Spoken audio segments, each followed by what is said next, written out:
Hey, I'm Jana, the little sister. And I'm Jeff, her big brother. Welcome to Sibling Rivalry, a podcast about our favorite sport, baseball. This week on Sibling Rivalry Baseball, one of us is celebrating. And one of us is looking for revenge.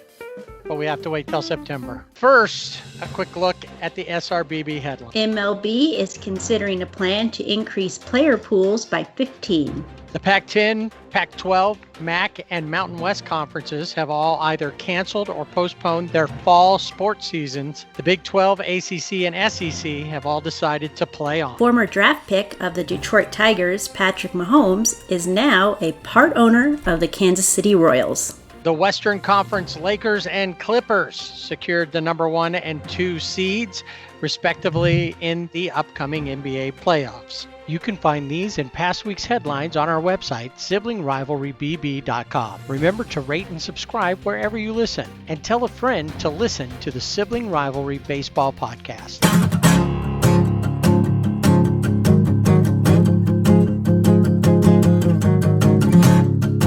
Just when we thought that all was good, back to normal, the Cardinals were finally going to start playing baseball. We're going to have all the teams playing on one day, which hadn't happened since early in the season, like July 26th. The Reds went and thumbed their noses at everything and said, COVID, whatever. And so much for everybody playing this last weekend.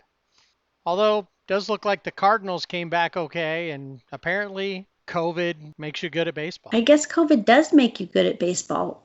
Cardinals came back and played. They won both games against the White Sox, as they had to play a doubleheader.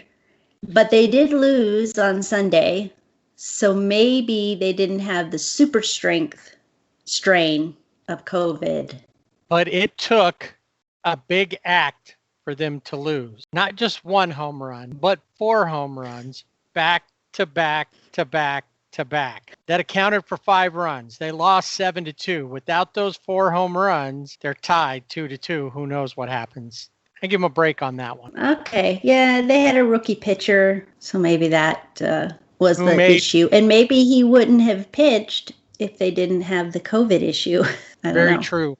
That was a big question with the Cardinals coming back. They had been off longer than the Marlins were. 2 solid weeks of no baseball and really very little baseball activity. So where other teams have been playing and maintaining, and you're starting to see some of these guys seem to have been slumping, like Francisco Lindor, guys like that, now starting to pick it up. And you're seeing other guys who have been okay getting into a better groove. Mookie Betts. There's guys that they're starting to come around. You're starting to see guys feel a little more comfortable. And that makes sense.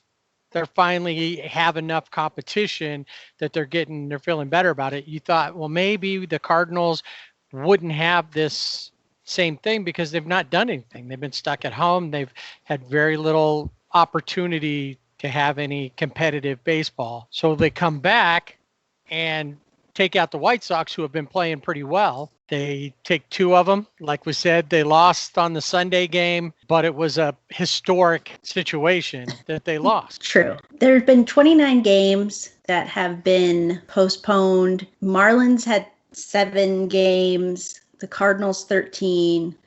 The Phillies, even though they didn't they had the negative test. I think they had a couple that were staff members. Yeah, non-players. But they were out because of the Marlins. So they had the 7 games. And then the Reds had the 2 games with the Pirates over the weekend. So that's a lot of games. Plus the Blue Jays, the Nationals, who only because they were going to play the Marlins were affected, not because anything happened with it. Right. And the Cardinals had the Brewers, the Tigers, the Cubs, and the Pirates that were all affected. To me, these teams have to make up these games somehow. So MLB came up with the doubleheader, 7 innings each game. But how is it fair that you have these teams that, in the Marlins case, was, I think, pretty obvious that they weren't following protocol. Cardinals seem to be on the same path as the Marlins, maybe not as bad, but still something going on there. And now these teams that they put into into a bind because then they had to rearrange their schedule. And now they have to play double headers against these teams because they weren't following protocols. I don't think that's fair. No, and the double headers are the only way to make up for the missed games that they have to make up. You know, you figure going into the weekend, the Cardinals had only played 5 games for the season. They're going to have to play. I think I heard something the other day about like 40 games. There'll have to be a lot of double headers in there to make that up. They want to make up as much as they possibly can. They may not be able to get to the 60 mark because you figure we're third of the way through. A lot of teams are at 20 or above games. There's some exceptions, but that puts them down because really, what's that, 8 games for the Cardinals now? Yeah. The Cardinals messed up, or the players messed up that went to wherever they went, the strip club casino or whatever. Maybe it was a combination place. I don't know. I don't know either. And then, but you figured, okay, the Mariners did their thing. You think everybody's going to learn from that. And a lot of teams and a lot of players did learn from that and said, okay, I have to take this more seriously. They hadn't done anything at that point, but it put it to the front of their mind. The Cardinals were right on the heels of the Marlins. And I think that some of that probably happened before the full fallout of the Marlins. Then we go to Cleveland. Actually, we go to Chicago where the Indians are there. And 2 of the main starters for the Indians decide to go out on the town, Zach Plesac and Mike Clevenger. Now, if these are just 2 guys that were from the bullpen or they were at the end of the rotation or on the taxi squad, people aren't going to think too much about it. But these are 2 main pieces. Zach Plesac leads the league in Ks per walk, 12 strikeouts per every 1 walk. He leads the league in that. So it's not like he wasn't contributing. And in his head, it was okay to go out with some friends. They don't have it. I'm not going to get it. And even if I do, I'll get over it. Just think about it. How many people are you hearing of all these baseball players who have gotten it? You haven't heard of anybody. All of them are back, or most of them are back, with the exception of these 2 guys that I'm aware of. All the Marlins players are eligible again, as are all the Cardinals players. We're waiting to see what happens with the Reds. So far, it just sounds like 1 player. Yeah, but we don't know it more, and it hasn't come out yet. They're still waiting on tests before they decide what they're going to do with the Reds.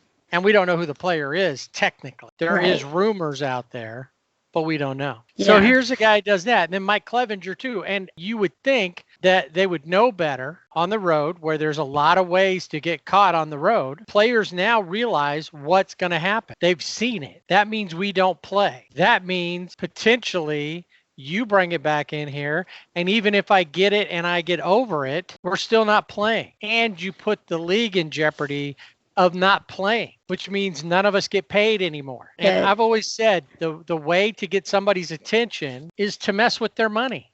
And that wakes them up. Yeah, and going to the NFL, just recently, the Seattle Seahawks, I can't remember the player's name, but he tried to bring a girl back to his hotel, was caught and cut from the team. They don't mess around. And the Zach Plesac situation and Mike Clevenger, they went out with friends in Chicago after winning against the White Sox. They went to dinner with friends. They went back to an apartment afterward to hang out. Plesac said that at no time was the group he was with larger than 8 people, but that doesn't matter because if you're with 2 people, one has it, you can get it. He admitted breaking curfew. He was reported by MLB security as being out in public and coming back to the hotel after 10 p.m. And they decided to send Plesac back to Cleveland. Now, Mike Clevenger had been with Plesac, but nobody knew that at the time. But he didn't self-report to the team. So he was also isolated and ordered to undergo further testing. Both pitchers were moved to the restricted list before the Indians played the Cubs. And then the interesting thing to me is they had a team meeting with Clevenger and Plesac so they could get this out in the open. This is what we did. This is why we did it. And they were sent to the alternate site for Cleveland. The team didn't feel that they were good teammates. And Plezak put an Instagram post up or a video, I think it's been taken down since, where he rants and raves about how the media made it out to be more than what it was and that he wasn't being a bad teammate. But when you look at the Indians, they have the pitcher who had cancer, is in remission. He's back now. Yeah, but Carrasco. that's a big deal. So when you are basically sneaking out of the hotel, because why do they even have a curfew if they're supposed to be in the hotel at all times? Right. That kind of threw me. But they were bad teammates. And I think that the Cleveland organization did what they should have done, which is they made an example of these two because they didn't seem to care. Like, yeah, we went out and we weren't around a lot of people, but Right. that's not the point. The point is you could get this, you could bring it back, and then you could have the same situation that the Marlins or the Cardinals had. And here's the thing that both of those guys need to think about. The Indians didn't need them. They swept the Tigers, who have been playing well. A lot of what I've been seeing now is somebody going to get traded. The trade deadline is just a couple of weeks away now. Will one of these guys, I don't think they trade both of them because eventually they're going to need them. Good point. And who wants them? Who's going to take them because of their actions? But there will be teams that will, just based on their pitching. And that's a good question. Who would want them? On one side, a team that's having pitching issues like the Angels, they would be a team that would consider. But also, I think, unlike other times, I think this becomes a team meeting thing.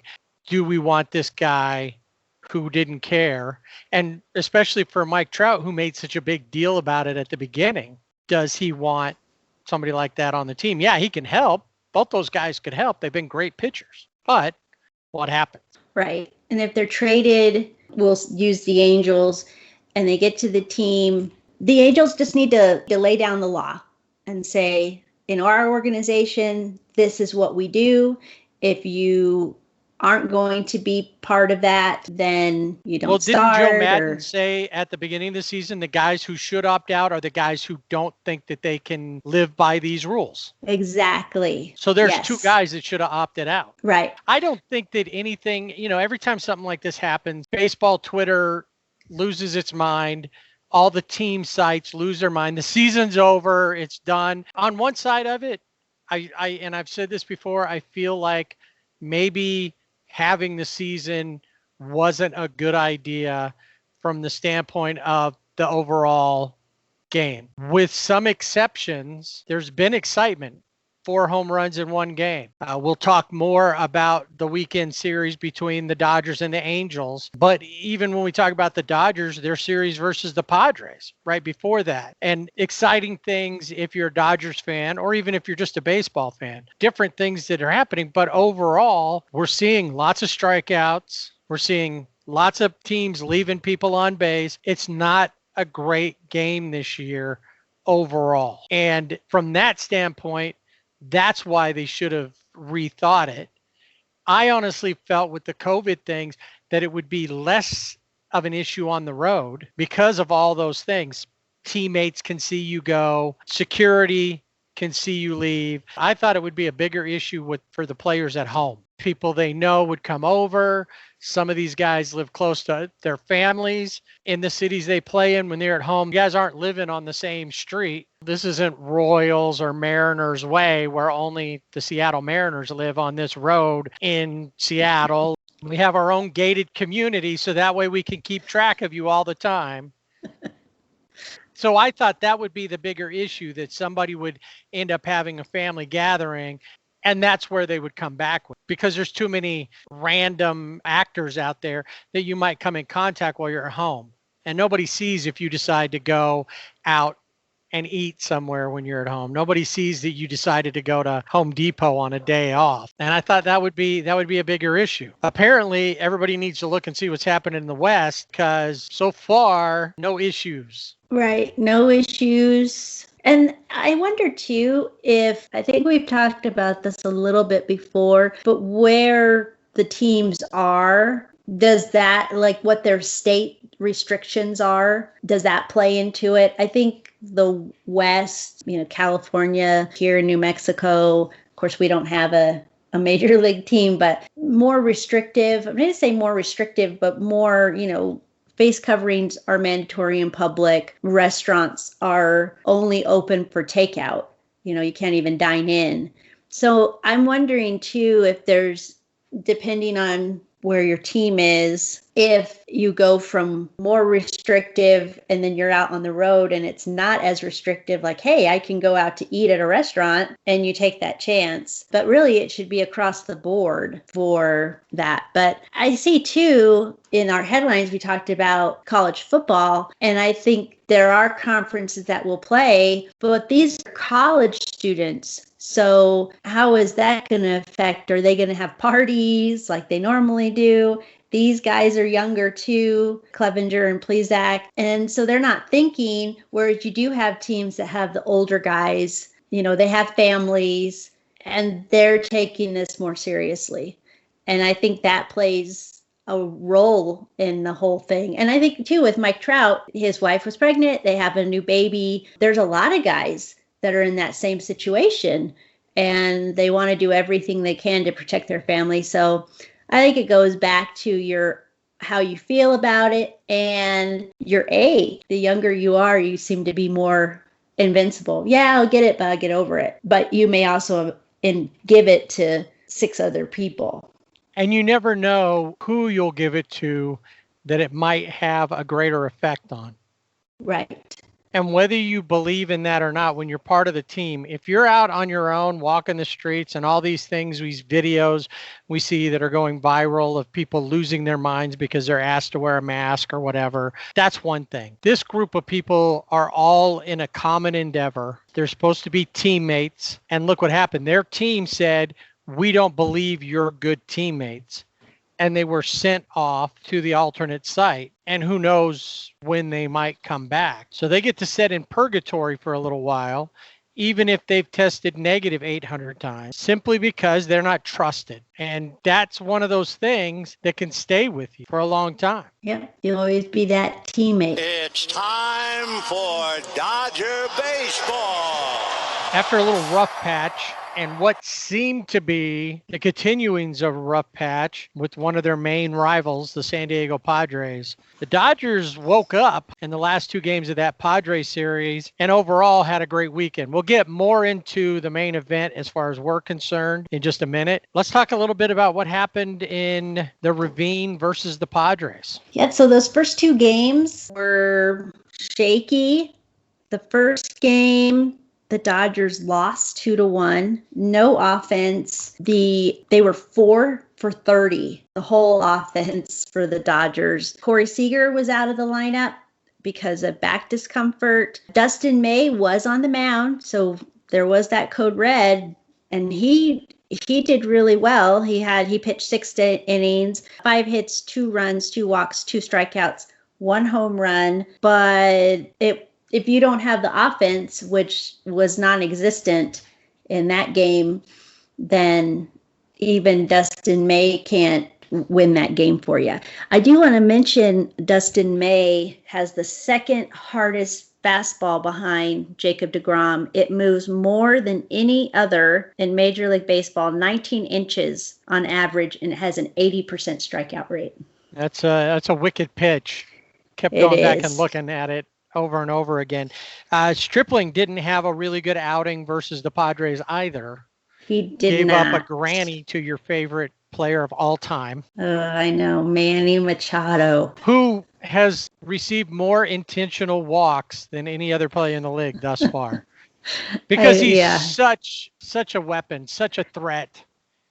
He's and we talked about this last week. He's not the threat that Tatis is. I would put him like Trent Grisham and he are kind of similar in the overall numbers. Hosmer's been better, but he did it against his old team for 2 months?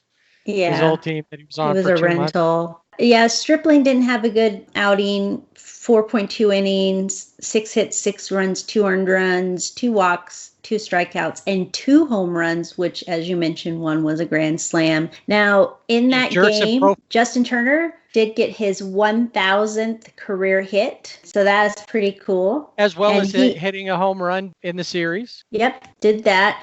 Now, Manny Machado's grand slam was set up because there were errors by Ross Stripling and Justin Turner that loaded those bases. It was very costly.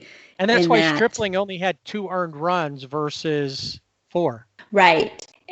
Or 6. Or 6, yeah.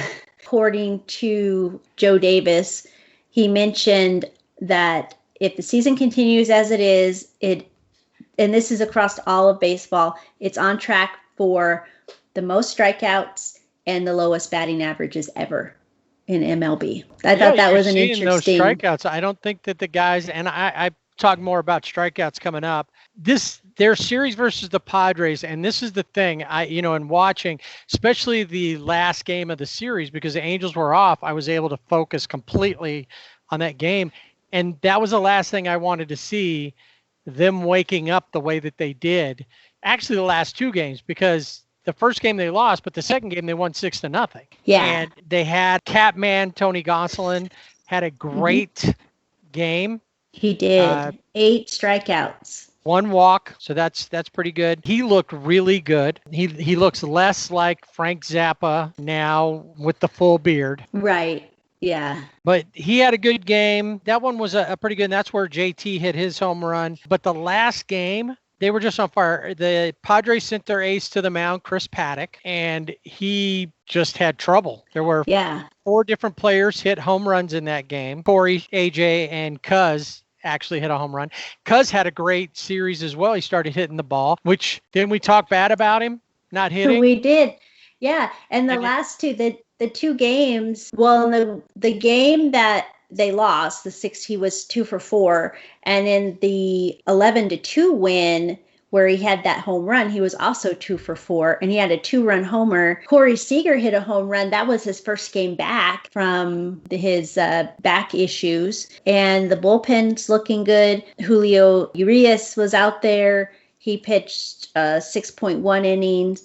He gave up 2 home runs. It wasn't a stellar outing for him, but he looked good on the mound. Well, and that was the only 2 runs. Yeah. So if you give up 2 solo home runs, who cares? Right. So when he was taken out of the game, you could see him in the dugout replaying it in his head, what he could have done here or there, but he still had, it was still a good outing for him. But Mookie Betts had a 3 home run night. Yes, he did. It was did. Crazy every time. I mean, he got hit by a pitch. I think he hit a single, and every other time he hit a home run. It was awesome. And he is the 3rd player to reach 6 3-homer games in his career. And I believe he got there the fastest, right? Like 800 and some odd games. Like 873. That might be off, but it was 813. That's what it was. Cheating, Mookie. But Sammy Sosa, he joined Sammy Sosa and Johnny Mize as the only players in MLB history to have that distinction. I've always appreciated him as a player, but I didn't really know because he played in Boston. Obviously, every Sunday night you can watch the Boston Yankees. Even if they're not playing, there's a Boston Yankees game on ESPN every Sunday night.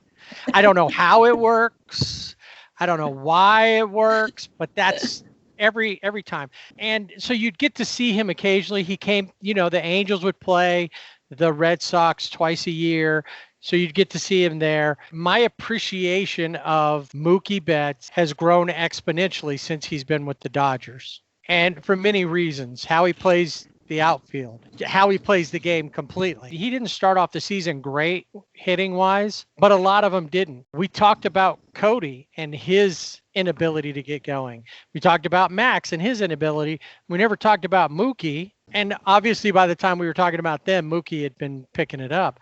But the one thing that really grabbed me about him was after the game, he's talking to Alana Rizzo, the field reporter for the Dodgers channel. And she was like, how does it feel to tie this, this record? How's it feel to be part of history? He's like, it's okay. In the big picture, it's not that important. And at that moment, I realized, you know what? I don't care about these little individual things. At the end of your career, you can look back and see what you accumulated. But what I'm getting from him, and I've gotten it from other players, is it doesn't matter that I've done this fast or that I've done it this many times, and that puts me in the upper echelon. It just matters that we win. Because at the end of the day, people are going to remember the W's, and you're not going to remember every game. When you look at the standings, you're not going to remember, oh, they've won 20 games or they won 110 games. You're not going to remember how they won 110 games. You're just going to remember the W and that they moved on. Because in the end, really, that's all that matters. Yeah, and Mookie is, he's a good teammate. One of the things that stuck out to me was the post-game interview with Dave Roberts when they asked him about Mookie Betts and this 3 home run game that he had, and he was like, yeah, it was awesome to watch. He said, but Mookie is the type of player who is, as you said, and as he said, he's concerned about winning. He deflects a lot too, because he had 3 home runs, but he says it's the other guys that are helping us getting on base and getting where they need to be. But the other thing that really stood out to me was when Dave Roberts said he's on the bench working with these other guys, talking to them about hitting. And when I heard that, I thought, please let him be talking to Cuz. He's got to be talking to Austin. And he is. He's been helping him out, and it shows. So maybe having somebody take an interest and help him a different perspective, because, every team has a hitting coach, but having a different perspective, and especially from somebody like Mookie Betts, an MVP, it makes a difference, because you want to go out there and do well. Plus, it's a guy who's playing every day, who's seen the pitcher. So he's out there and he's working it. Honestly, right now, Mookie leads Major League Baseball in WAR with a 1.9. And I'll, without hesitation, say, as of now, Mookie Betts is the best player in baseball. It's not because of WAR. It's just his overall play. There's a reason why he leads in WAR, which is wins above replacement, which means if you took just a standard, if 0 is the number of, say, bringing up a AAA right fielder, Mookie's worth 2 more wins than that guy. So that gives you some value with him, and it accumulates through the season and over a career. So if you look at somebody and says they've got 100 and some odd WAR, that's their career, not that season. He's not good for 100 wins in a season. And that's always been a Mike Trout thing. But right now, Mookie Betts is the greatest ball player in baseball. And right now, he's a lot better than Mike Trout. I would agree. I'm glad to see him in Dodger blue. I knew that glove, that blue and white glove, meant something. I know you weren't sure about it before he even signed, because we weren't even sure if he was going to play. Because they have similar colors. The Royals, that was a good glove for the Royals, or Sure, right. I don't believe that. I knew it, but well, no, now, I now I know.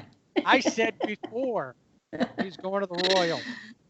But you really do want a teammate like Mookie Betts on your team that really is, as you said, he is the best ball player in the major leagues right now. But it's not about him. It's the team and helping out the other guys too, to help make them better. Like you said, you knew about Mookie Betts because he played for the Red Sox. He's been an MVP previously, won those honors. Obviously, we saw him in the World Series. But when you see him and you're seeing him play every day, it makes a big difference on who you really get to know. The other thing I will say, Mookie Betts always needs to be hitting first in the lineup. And I'm glad Dave Roberts finally saw that. Since we're talking about Mookie, let's move on. And I'm going to start off this with one bright spot for the Angels in this weekend series. Because as everyone probably knows, This is the one time there'll be 2 times this season, and usually there's 2 times this season where we don't necessarily see eye to eye on the matchups. The Dodgers swept the Angels this weekend, which just frustrated the daylights out of me. But the Dodgers came in playing really well. That's why I said when they came off that 11-2 win, things were clicking. And I saw some things with the Dodgers over the weekend that as much as I was, and this is the games that makes me realize who is really my favorite team. Because as much as I am a fan of the Dodgers, when they play, the guys that I like, when they do things, frustrate me, and I'm mad at them for doing that against my team.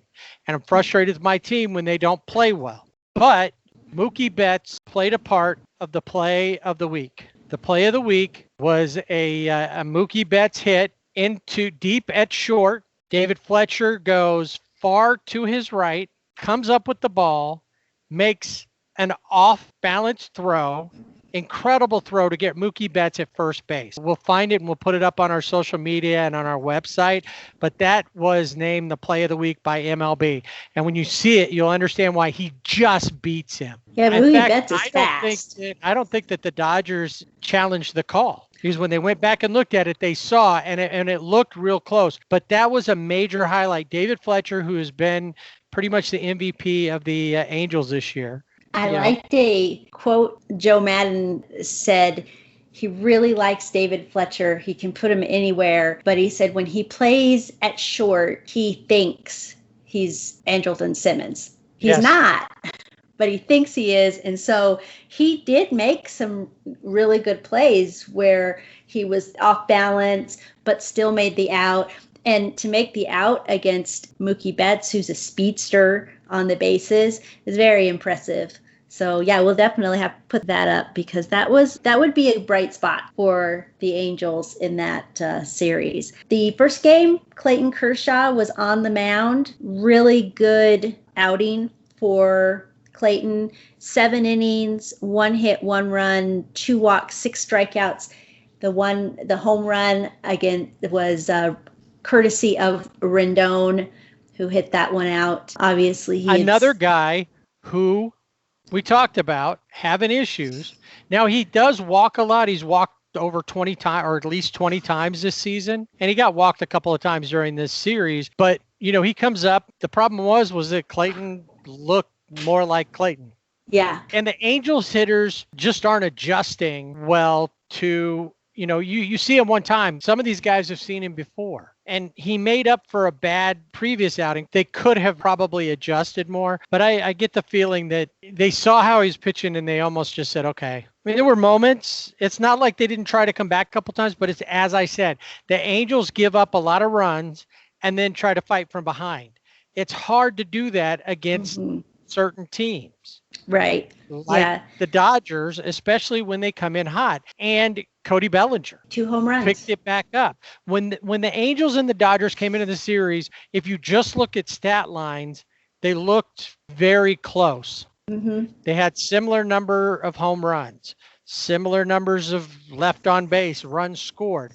At the end of the series, the Dodgers and the Angels are within 2 of each other left on base. The Dodgers have left 148 on base. The Angels have left 146. But here's where the difference is. They're close there, but the Dodgers have scored 128 runs. The Angels have only scored 104. The Angels have loaded the bases 11 times during the season. I don't recall during the weekend that they had done it, that they ever had the bases loaded. I don't think so. But 11 times they've left bases loaded. They're not hitting well with runners in scoring position.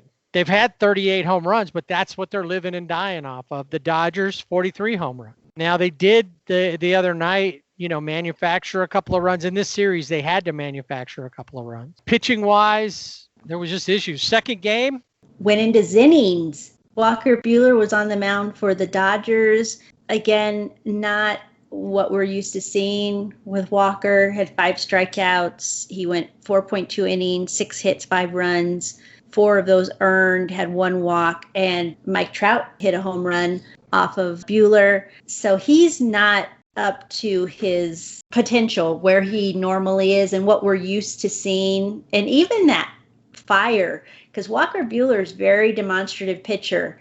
And even that you're not seeing as much or hardly at all when he's pitching. So something's off there. In the first game, Max Muncy was out of the lineup, which he definitely needed that to be out. We talked about Max and him just being uncomfortable. He came back in the second game and looked like he was more relaxed, looked like he was having fun.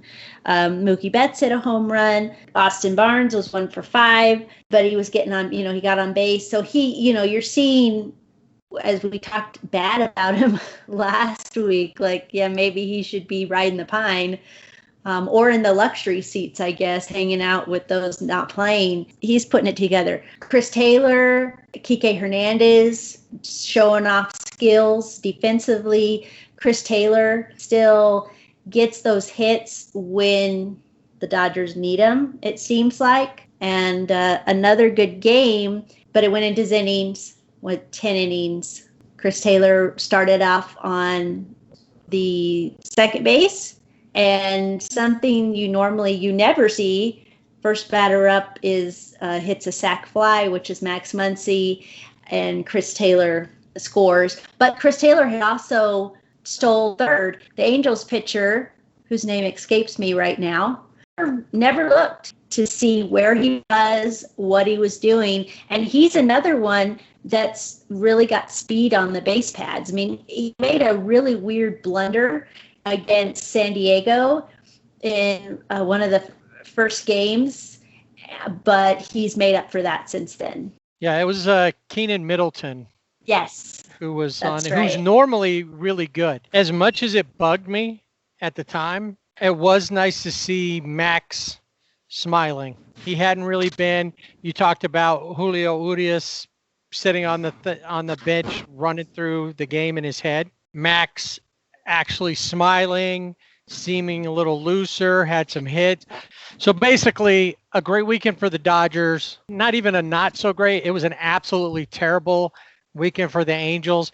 Even with the Jennings game, they just didn't look good at any point. A flash here, a flash there. Obviously, David Fletcher's play, a couple of home runs from Trout and Rendon. But overall, not a great outing. One guy who had a great outing, and it made me think about this and I believe I sent you a text about it.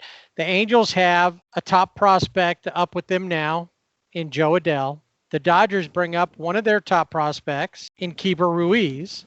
And what does he do his first at bat? Hits a home run. Anybody that's watched any games of any team have probably noticed that in a lot of stadiums, they have sections of the seats covered with tarps, fitted tarps. And some of them have advertising. Some of them have, like the Angels, most of them have just the A logo on it. And where it bounced and rolled, they thought that it went under one of the tarps. And so they're out looking under the tarps. And at one point, the guys who weren't playing, the bullpen, all that, they were all up excited. Julio Urias, he's out there looking under the tarp and trying to help find it. They finally found it because it looked like it bounced off the tarp and up into the next section. Normally, everybody ignores the rookie in their first home run. So when they come back in, they're like, yeah, whatever. But they were all over and, celebrating the best that they could. Yeah, cool thing about his home run, he is going to send the home run ball, his first home run in the majors, back to his parents in Venezuela. And I thought that was really cool. He signed with the Dodgers, I believe, when he was 16. So he's been up here. He learned how to speak English by watching the Fast and Furious movies. And yesterday he wanted to do his press conference in English, and he did. Yeah, it was really neat to see this kid that we've been hearing about. If you're a Dodgers fan, you've been hearing about him all this time, and finally get to see him. And that first home run, first at bat was a home run. It was really cool. Cool baseball moment. So a great weekend for the Dodgers. Heading into the next week, they have Seattle coming in, so the Seager brothers get to hang out together. Yeah, they'll be at home for 2 against the Mariners, and then 2 in Seattle. This will be the first time that Corey and Kyle will face off. The last time the Dodgers played the Mariners in August of 2018, Corey Seager was injured, so he didn't play. It'll be the first time that the brothers play against each other.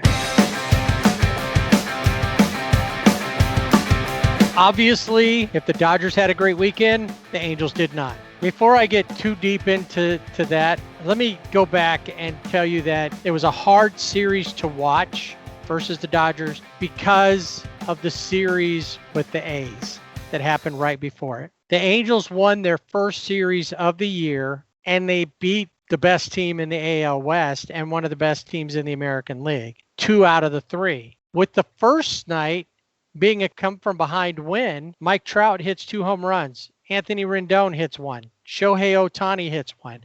They end up winning 10-9. It was a great game overall to watch, and it was uplifting from the standpoint that we hadn't seen them really do that. Mount a comeback. They really worked hard, and they came back to win it. And I was surprised that they were able to do it, especially against a team like the A's. Yeah, that game, Trout, Ohtani, and Rendon went 8 for 12 combined with 4 home runs, a double, 3 walks, 8 runs scored, 7 RBIs.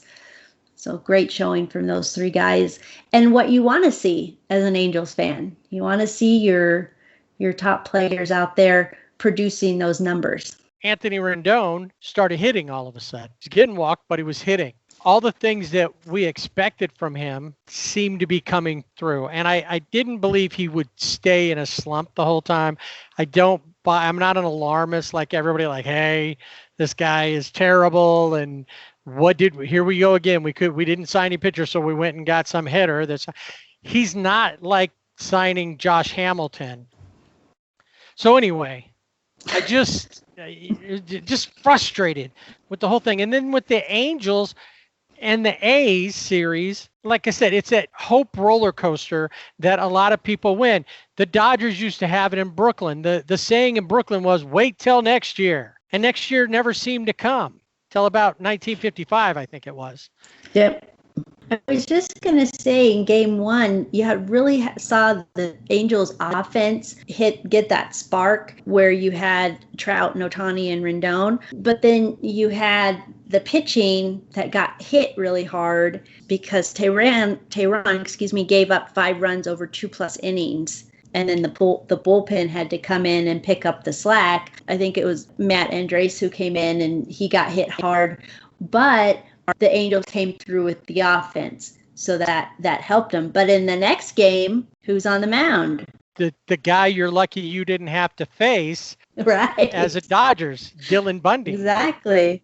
He had 10 strikeouts. Dylan Bundy not only leads the team in WAR as a pitcher, that's pretty good, but he's also tied for the league lead in WAR for the American League. Yeah, he's tied with Lance Lynn with a 1.6 not ERA, with a WAR of 1.6. Yeah, Mookie Betts is 1.9, and he plays every day. Right. It just tells you how good Dylan Bundy's been this year. And this is a guy that when we got him, is he going to be good or isn't he? Did we really see the real Dylan Bundy in Baltimore, regardless of his so-called potential?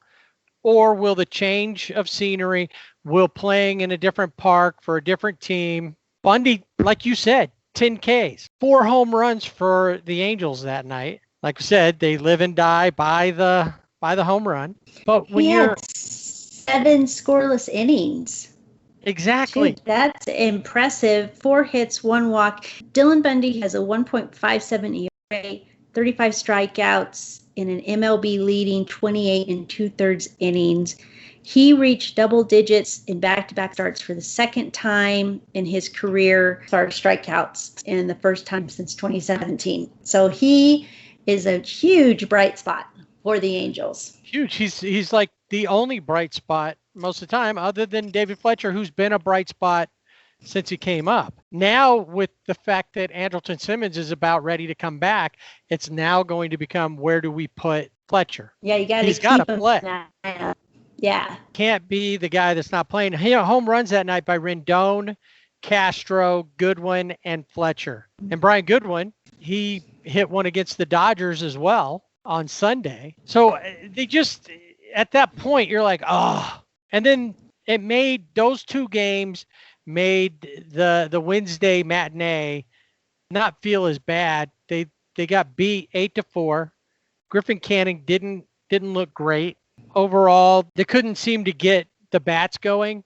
And honestly, there were a couple of times that everybody in the Angels organization was wondering when Ramon Laureano of the A's, when his suspension was going to start, because he robbed a couple of home runs, and he had a great day. He really did. Bob Melvin said that he wasn't sure if he could put him in the lineup because they hadn't heard anything about his suspension. And when they hadn't heard anything, he went ahead and sent the lineup card, because they do it digitally, with him in it. And so, he had a defensive game that was off the charts.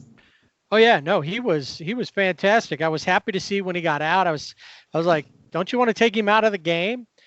I mean, the Angels overall, not bad. Another day with Trout and Rendon both hit home runs that day. Yep. So, I mean, those are the guys those two guys should be doing it every day. There should never be a question. And you Rendon's finally coming around. In the Dodgers series, you saw Trout getting struck out looking. Not a good look. And I think Kenley Jansen seems to be his kryptonite in that, because that's the game ended. And I have to say, when I was watching the game, I know going back to the Dodgers series with the Angels, and he came up, there were runners on, and I thought, oh man, because Kenley Jansen he's looked really good this year, but there's always in the back of your head, which Kenley Jansen?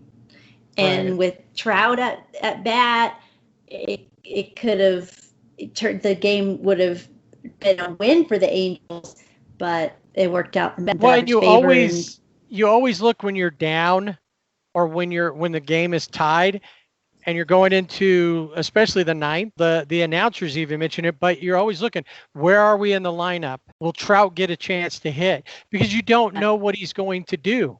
You don't know how it's going to play off. And you think about it, this is a guy with 9 home runs on the season. He's been hitting home runs like crazy since he came back after baby leave. So you know that he's got the capability. We've talked about it before, about biases, why umpires call a game a certain way, or why we look at certain players. Like Dylan Bundy was a first-round pick, so we expect him to live up to some higher standard. Mike Trout, because he came on out of nowhere, has become meteoric and may go down as one of the best, one of the top 5 best, maybe even the best, depending on what he does here out. We expect more from him, obviously. I also expect better calls. LeBron James goes down the lane for a layup, and maybe it's a charge, he hits the other guy. More often than not, he's going to get the block call because he's LeBron James. Mike Trout, there's a high fastball. It's right at the top of the strike zone, and he watches it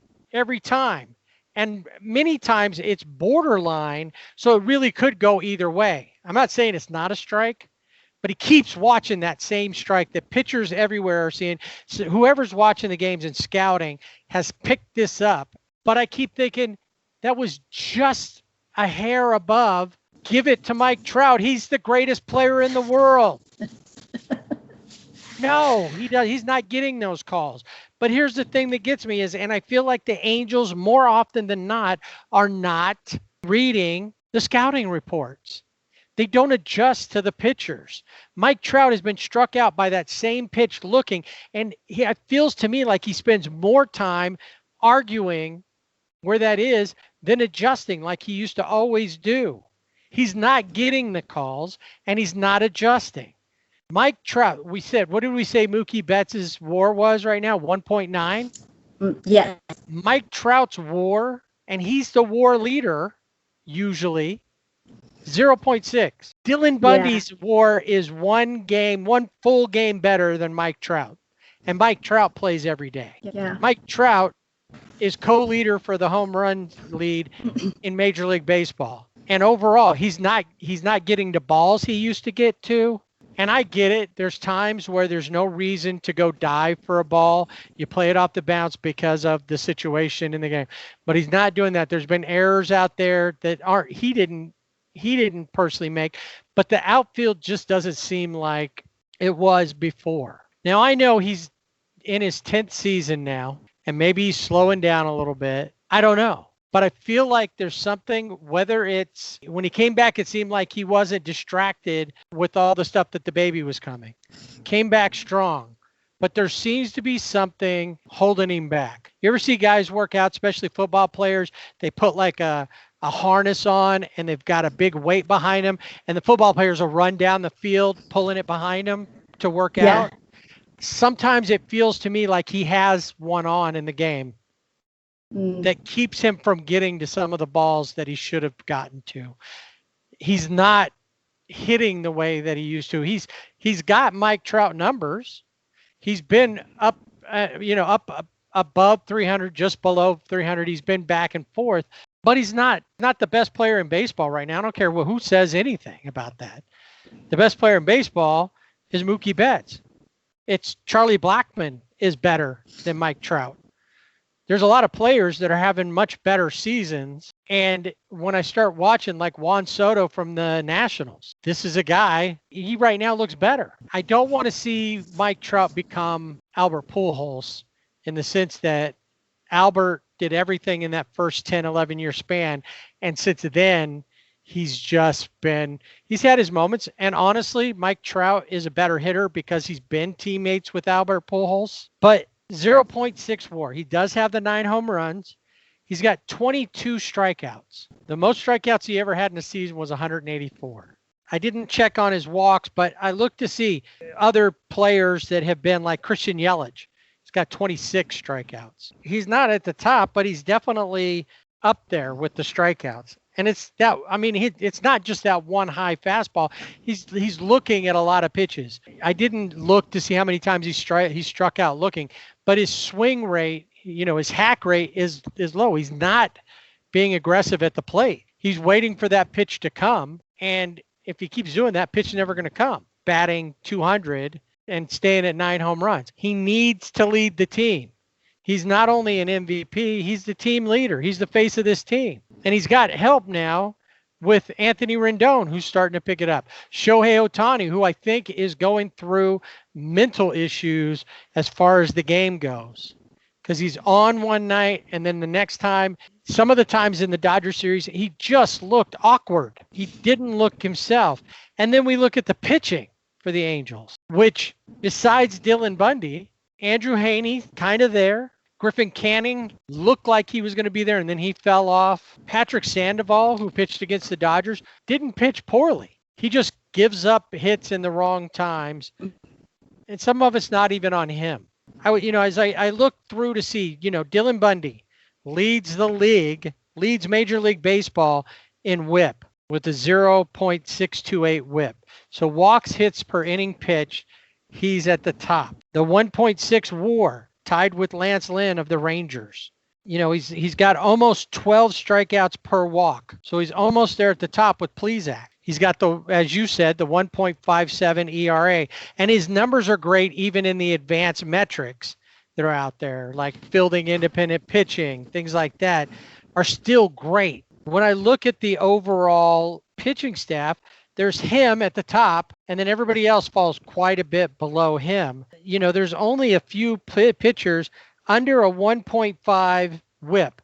So if you look at WHIP, anything over 1.5 usually means that the pitcher's going to give up a lot of runs. But if that's the case, only Andrew Heaney, Patrick Sandoval, Jacob Barnes, Mike Myers, Felix Pena, and Hobie Milner are under 1.5. And Hobie Milner actually leads the team. He's only pitched 5 innings compared to the innings pitched for Bundy, but he's got a 0.563. And I had no idea where he was going to go because he's the one that gave up the grand slam to Matt Olson in that first game against the A's way back in July. So those guys are there. Everybody else, Julio Teheran, who everybody's ready to be released and it just completely dropped on the Angels boards. he does have a bad whip. It's 2.250. So he's given up, and he's not pitched many innings. He's down there like maybe 5 to 8 innings because he's just been pulled out of his starts quickly. But he also came late. Well, I will say for the Angels, there are bright spots. They will play A's this weekend 3 times, and that's it. No more A's. You don't have to worry about an A's. They do have a series coming up with San Francisco, pretty evenly matched as far as their records go. So that'll be an interesting series. They're going to play 2 at home and 2 in San Francisco, and then the home and home, and then they'll go to Oakland for their last series. That'll be the last Oakland. 3 with the A's, and then they're done with them. But then following that, they're going in to see the surging Asterix, who are finally over 500. Yeah, true. Their hitter for the Asterix, Correa, and his batting average for the team, he leads the team 298. Well, and Altuve's still not come around, and they played them well when they came through Anaheim. Yeah. And they played the A's well. They played too. The team the best team in baseball right now is a team they couldn't play very well against. And that was the Dodgers. I think that there's a couple things that need to happen. Number one, everybody needs to get off Julio Teheran's back. He showed up late with COVID stuff. He played no intra-squad games against his major league teammates, so he didn't face Mike Trout or Anthony Rendon or Shohei or any of the starting lineup in intra-squad games. He went right to Long Beach, and that's a practice. The guys that are there are mostly guys that they're trying to keep developing and get work in because there's no minor league season or to bring back from injury. So you got to give him a little bit of time. If he doesn't come around, he doesn't come around. Then we don't have to sign him again. I also think that it's time to let the number 1 pick of the last draft, Reed Detmers, pop in and see what he can do. Why They're not? high on him. Why not let him pitch? But this is the thing. The Angels are not the team that, or shouldn't be the team that we're seeing. The bats are cold most of the time. They don't, so for whatever reason, they can't put it together and figure out how to score, how to drive runs in. And it doesn't matter if Mike Trout hits 2 home runs every game and Anthony Rendon hits 1 and Ohtani hits 1 or Castro or somebody else or David Fletcher. If they're only going to score 4 runs or 5 runs and they're going to give up 8 to 10 runs, they're not going to win anything. I don't know what the team ERA is, but it's got to be huge. If Dylan Bundy's the only guy that can pitch, eventually it's going to get to him too, carrying the load. Even though it shouldn't, because it's still one day and he does the best he can do, we need these guys to pick it up. We need the Angels to realize that if they have to go sign or trade for Mike Clevenger or Zach Plesac to get through the season and give them something maybe in the future, then go do it. Those guys maybe learn their lesson. If they didn't, then maybe they'll come back and infect the whole team. You can opt out, and then we won't have to worry about you being so bad. I'm just so tired of it. It made me cuss. Driving down the road. Blanca's like, just looking at me like, what? Because I'm angry about the way they played, and that the Dodgers are a great team. They're solid top to bottom. They got the right guys to fill in the blanks. Max Muncy's played 3 positions in the infield. Kike's been playing second, but Kike could play every position. Chris Taylor playing shortstop, making some good plays, had the play of the week in left field. So it's a great team. The Angels could be there, but Justin Upton's not hitting anything, and we can't do anything with him. We can't trade him because he has a no trade clause. He's a guy that can hit, but he's just not doing it. I don't want to be the rest of his season. The highlight is only that you got your 300th home run. How about the highlight is that you got the 310 or you batted 310. It's ridiculous, and I just hate the fact. I'm almost not looking forward to watching them in San Francisco because I've seen enough of the Giants to know that they can be dangerous. Bring Reed Detmers up and let him pitch. Let's see what happens. And you know what? Why is it that is there somebody on the bench that's talking to our hitters? No, because nobody's hitting very well. Albert Pujols, he's gotten, obviously, as you get older, you do that, but we're swinging at first pitches that weren't that good to begin with. We're not going deep in the count. A lot of the pitchers out there, once you can get them deeper into a pitch count, they start fatiguing earlier because they're not worked up. They're not stretched out. They're not doing any of that. Sometimes you can get that first pitch and do something with it, but they're not on their game. It doesn't feel like they're reading the scouting report. And Joe Madden needs to have that moment like in Bull Durham where the manager goes into the shower and throws the bats in and starts yelling and screaming at him instead of going, "You're okay, buddy. That's good. You're all right. Let's meditate upon it." I love Joe Madden. I think that he's a great manager and he's a baseball guy. He knows baseball, but I'm not buying into the philosophy. We need some ass kicking and we need it now. We need guys from back in the day. I need Sparky Anderson. I need Billy Martin. I need Tommy Lasorda. I need Earl Weaver. Where's Earl Weaver? I need more than what they're giving me as a fan. Well, while our world was completely focused on goings-on in Anaheim this weekend, there were other baseball games going on. I didn't believe it, but then I looked at the scoreboard on MLB at Bat app, and sure enough, other teams played this last week. So maybe let's take a look and see what happened. The Yankees and the Red Sox played, and the Yankees beat up on the Red Sox for their 7th straight loss. The Yankees have won the series infinity times against the Red Sox. But I will say the Yankees are still on top in the East, but Aaron Judge is on the 10-day IL with the calf strain. We know that Giancarlo Stanton is on the IL. He's expected to be sidelined for about 3 to 4 weeks with a left hamstring strain. But now DJ LeMahieu is on the 10-day IL with a left thumb sprain. He was batting an AL best of .411, which is 30 for 73 through 19 games, only behind his former teammate Charlie Blackmon. So not a great time for DJ to go on the IL. 2 things.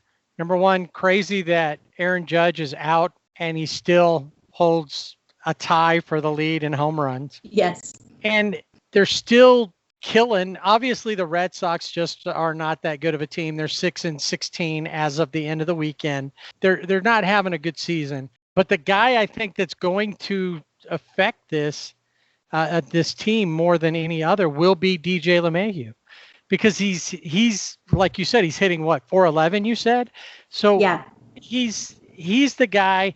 And I remember when he went, there was a lot of skepticism about whether or not he could hit outside of Colorado, that he had that Denver effect, the Coors Field effect on his numbers. And he's gone and proven anybody who had issues. He did it last year, but he's proven all those people wrong. And I think that his loss in the lineup is going to be greater than either Aaron Judge or Giancarlo Stanton, because him being out of the lineup is more normal than not. Right. That's true. I was surprised that DJ LeMahieu didn't stay a Rocky, because he was such a great part of their lineup. But yeah, he's proven himself worthy to be in the AL East with the Yankees. Could you imagine, based on what the Rockies are doing this year, could you imagine if both of them were batting over 400 together on the same lineup? Could you imagine that Rockies team? My playoff prediction would be everybody's playoff prediction, I think. Yes, I think so. Orioles still looking good in the East? They're looking good. They did lose a game to the Nationals on Sunday, but Max Scherzer had a 10 strikeout game against the Orioles. He threw 111 pitches, 5 runs. 3 of those were home runs, 3 home runs, and 8 hits. But I think the difference for the Nationals is Juan Soto, who was 2 for 3 in that game, has a .425 batting average right now in a very small sampling of games because he hasn't been back that long. But the Orioles still holding their own. 12-9 at the weekend. Tampa Bay is just ahead of them. And Tampa Bay played our new favorite team in the East, the Buffalo Blue Jays. Yes. The Blue Jays are 7-11, but now Bo Bichette is on the 10-day IL for a knee, and he is getting a second opinion, so hopefully that works out in favor for Buffalo. But if it's worse, he could be sidelined until mid-September, which would not be good for Buffalo at all. And the he's Braves, one of the driving forces for that team. In fact, Gee Whiz trivia, when they played in Buffalo, no runs had been scored by a Buffalo major league team, whether in Buffalo or somewhere else, in 135 years. Jim Lilly was the last major league player to score a run back in 1885. And until the 11th, when Bo Bichette hit a home run, Kevin Biggio became the first run in 135 years for a team in Buffalo. Yeah. Just cool. Gee whiz. I will say, going back with the Nationals, you do have Strasburg is on the 10-day IL with the right hand injury. Howie Kendrick is on the 10-day IL with the hamstring. Sean Doolittle is on the IL with his knee. So you're seeing some guys go down. The Braves have the same thing. They've got Ronald Acuna Jr. and Ozzie Albies on the 10-day IL. And then Cole Hamels is on the 45-day IL with the tricep. So we're seeing some guys who make a difference as far as Ronald Acuna Jr. and Ozzie Albies making a difference in the lineup, and the Braves not having them in the lineup could be. I mean, it didn't seem to make too much of a difference. They won 2, and they're in second place, but it could down the line depending on how well they heal from their injuries. That's the thing too that we're going to have to watch how things start developing on every team when they start getting into injury issues to key players. 10 days is one thing, that's a short time out. But when we start looking at longer times off, sometimes that 10-day IL really turns out to be more. Yeah. Switching to the AL and NL Central. The K division. Talked about the K division, that's right. Talked about the Reds. They had the one player that tested positive. So far, all Reds tests have been negative. It looks like the Kansas City series should be a go this week. So I'm hoping that it's just the one player and it doesn't go any further. Not just for the Reds, obviously, and the players on the Reds, but just for baseball, because we got to get past this whole thing. It'd be nice to not have that popping up finally, where every game that's scheduled is actually played, that it's only a weather delay or a weather postponement, no more COVID issues. Right. So that we can it's hard enough to get through this. And with other sports, not sure if they're in or out. It's going to be a weird fall. We need baseball to be solid throughout the fall. The NFL's probably coming back, but we need that. So these guys need to pull their heads out. What is that Dad used to say, out of the up and locked position? Yeah. Their heads are in the clouds. They need to do that and realize that if they want to continue to play this game, regardless of what their season ends up being, they need to stop doing stupid stuff. Exactly. I will say a really cool thing happened with the Twins. The Twins are 14-8, but Nelson Cruz became the oldest player with home runs in both games of a doubleheader at the age of 40. Wow. So that's He's a cool having a fantastic year. I really wish that if there was one player Albert Pujols should be talking to, and even though Albert Pujols really right now in the game across the board is probably the greatest, not the best, but the greatest player in the game, he needs to talk to Nelson Cruz, because Nelson Cruz is the same age, and Nelson Cruz is ripping it up. Really is, yeah. When we look at the K division, even without Plesac and Clevenger, the Indians beat the Tigers for the 20th time on Sunday, and the Tigers are under 500 for the first time this season. They've lost 5.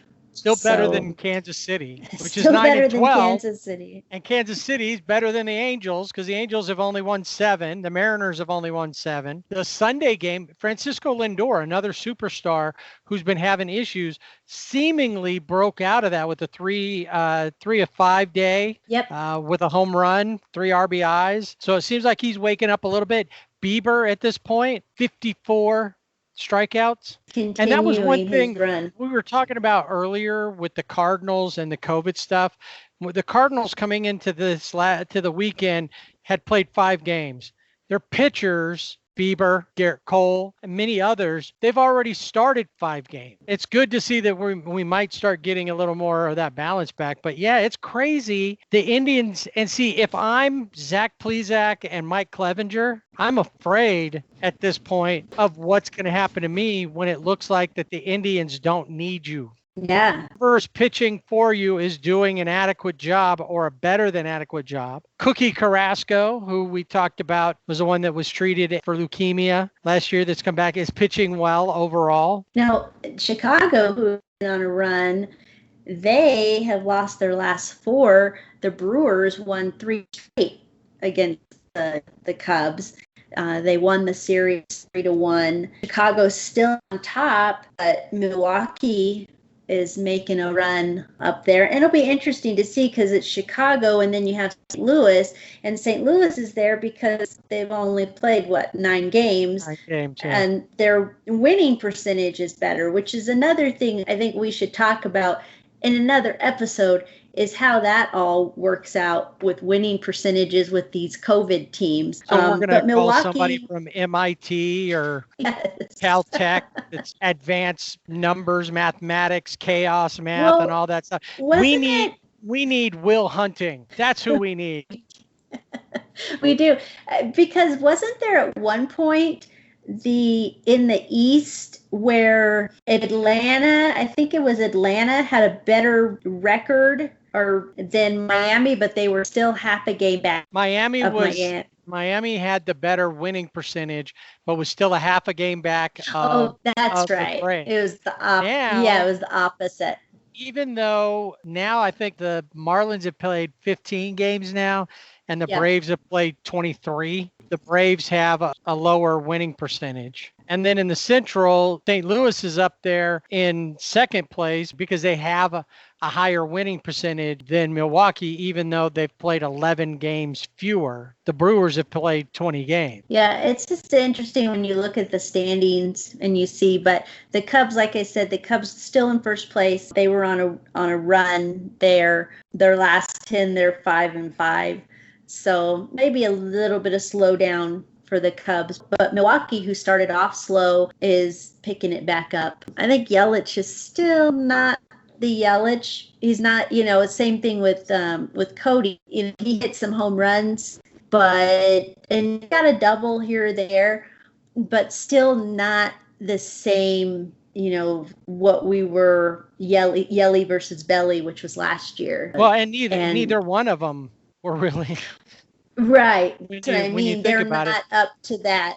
I guess Yelich, who had a good day the other day, in order to get past everything, the issues he was having, he was down in the tunnel, walked by, and they have buckets of chewing gum, and he grabbed some. He just started chewing it and said, I'm going to think about chewing the gum. I'm not going to think about hitting. And it seemed to work for him. Took his mind off of it. Well, one thing that I didn't mention with the Dodgers, but this is across MLB, is there's no video screens in the dugout anymore. So players used to come in and you'd see them with the iPads and they'd be looking at their swings.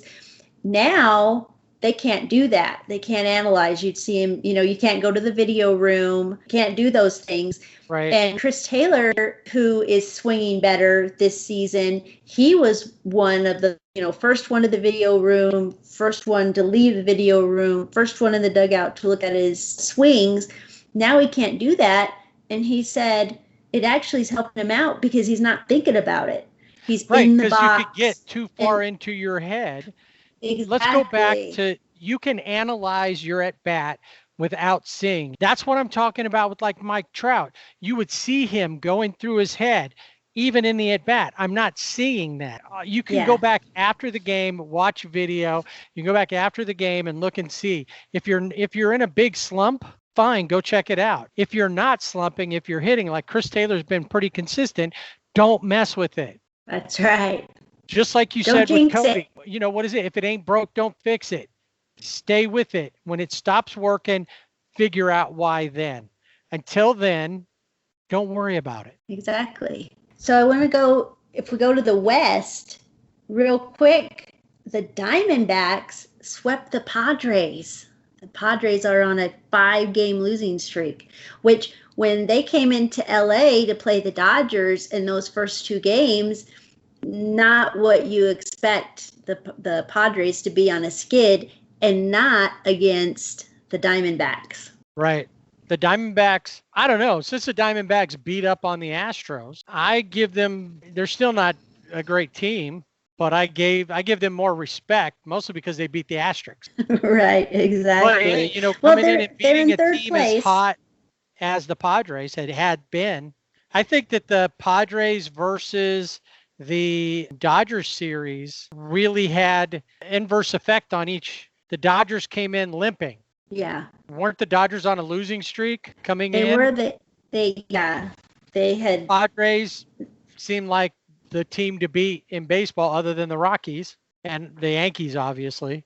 And everything's starting to kind of cool off and even out. But it seems like they swapped. The Padres went on to get swept, and the Dodgers went and swept. Ugh! And the Dodgers did that the first time in 5 years that the Dodgers have swept the Angels in Anaheim. I think that makes it even worse because last year the Angels swept the Dodgers in the Interleague Series. Yeah. So they still have 3 more games this season to play right at the end. Yeah. And Madison Bumgarner, we talked about him. Haven't seen him. He was on the mound and did not look good. He's on the 10-day IL for back issues. So definitely not what the Diamondbacks were looking for when they signed him. But we'll see if and when he comes back, because back issues with pitchers, we've seen it with Clayton Kershaw, who hopefully that's past him for the rest of this season. It can really mess up your whole season. And when only being 60 games, who knows when he'll be back on the bump. And the Rockies bullpen has lost 3 of their relief pitchers to injury. They're currently in a stretch of 33 games in 34 days. They lost their series to the Rangers, so they might be doing a little bit of crumbling there too. When you don't have good relief coming in, that makes a huge difference. Offense, all you want with Charlie Blackmon, who's but if your pitching staff can't, you can score 10 runs, but if your pitching staff gives up 11, you don't win a lot. Exactly. And, they're relief pitchers. They're there to save the game. And when you got 3 out due to injury, it doesn't work well. All right. I have a question for you. Before that, just saw that Tommy Pham from the Padres going to be out 4 to 6 weeks with a broken hand. And he'd been a player. He'd been having some issues overall, but he's been a big part and helped really bring this team together. He's been he's been a leader contributor and a big leader for the team for sure. All right, I have a question. On Sunday, the league and the Players Association got together to celebrate the 100th anniversary of the Negro League. And so in 1920, Rube Foster said, "Hey, let's really get this going," and started a league. And we know what came out of that. We know all the great pitchers and everything that came out of that. I have one question, and I've asked this on Twitter of both the MLB, the MLBPA, and a couple of the players. I've gotten no responses, which I didn't think I would. Why?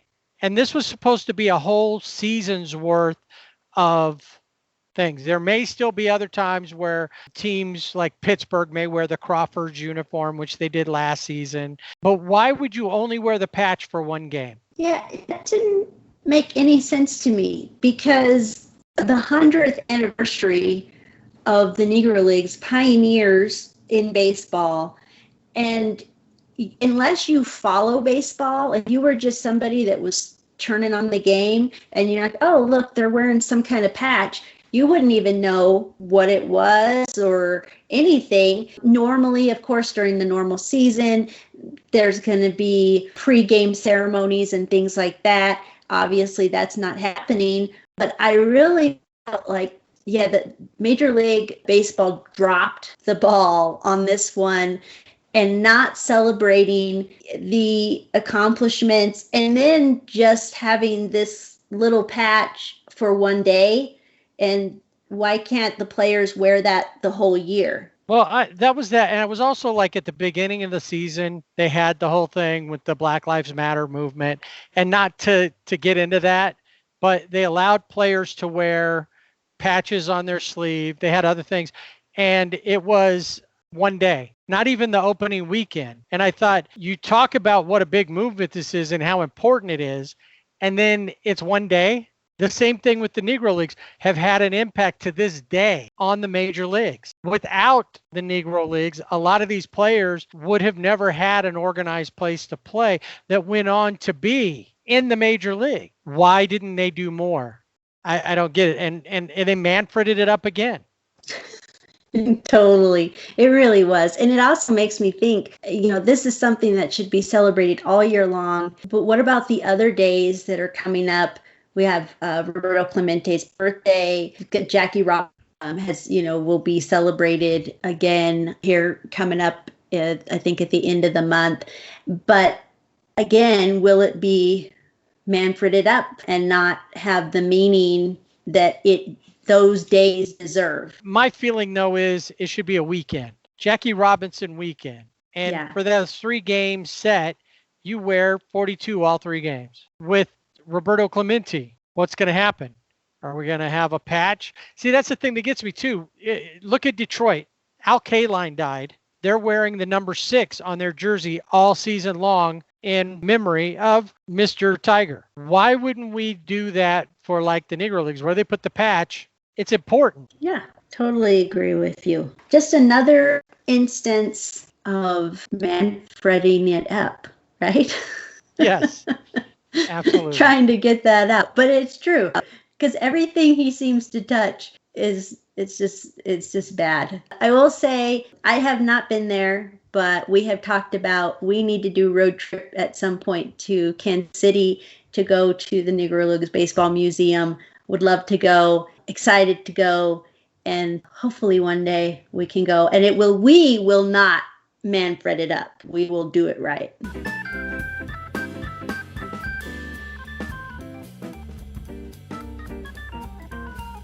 And that'll do it for this week's Sibling Rivalry Baseball podcast. Remember, you can find us on our website, siblingrivalrybb.com, and on Facebook and Instagram at Sibling Rivalry BB. We're also on Twitter at Sibling Rivalry BB without the A. Email us, show@siblingrivalrybb.com. We'd love to hear what you think, so subscribe and rate us wherever you listen to our podcast. Next week on Sibling Rivalry Baseball, we will break down the spin rate and pitch selection of every MLB pitcher.